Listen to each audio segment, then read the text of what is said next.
And I remember when plastic was introduced, it was like the savior of the world, because we're going to be able to hold things forever. It's not going to fall apart and break down. And yeah, now, 70 years later, it doesn't break down, and we're full of plastic that we can't get rid of. You know the story, every virtue taken to its extreme becomes a vice. The yin and the yang of it, right? Yes, it's indestructible. Oh my God, it's indestructible. Right.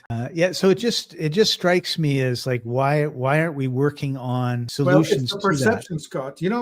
Anything that's geometric, as you add stuff, I'll give you a wonderful question, which is, if you have a pond that's going to be covered in lilies or whatever plants in 30 days, lilies in 30 days, and the surface area is doubling every day, on which day is it going to be 3/4 empty?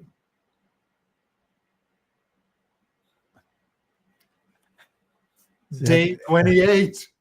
Day 28. It's nothing.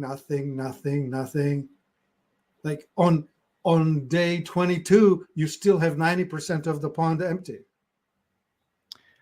Right. So we have this exponential curve, right? Yeah, you're doubling every day, boom, boom, boom, and it's over. And so remember, some time ago, I was talking about the LD, lethal dose. Right. Combining lethal doses, when you combine LD1, kills 1 in 100 of mercury, with LD1 on lead, you kill everyone.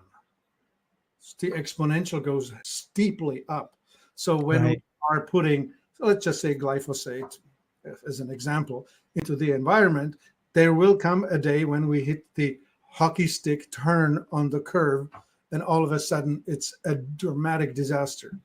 We have hit this with plastics, right? Like all of a sudden, waterways and ocean shores are just choked in plastic now. Yeah, we have areas of the oceans that are as large as Texas that are just full of plastic.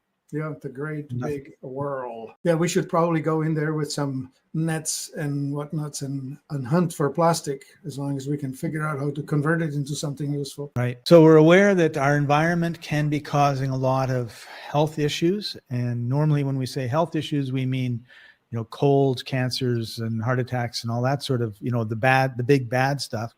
But it can also, another area of toxicity is relationships and mental health. So you had mentioned aluminum, and in a lot of people who pass away who have dementia, they open up the brain, take a look at what's in there, and they find a lot of aluminum. So these environmental toxins we've been talking about also affect our mental well-being, our emotional well-being. Right. Yeah, well, you started talking about the relationships. Of course, that's a whole different level of toxicity, right? When the standard one, the best paraphrase I know is that not forgiving someone or having a hate for someone is like taking the poison pill, hoping that the other party will die. Yeah, it's funny when people say, you've got to forgive that person. And no, I'm never going to forgive them. Well, they're not forgiving them for them.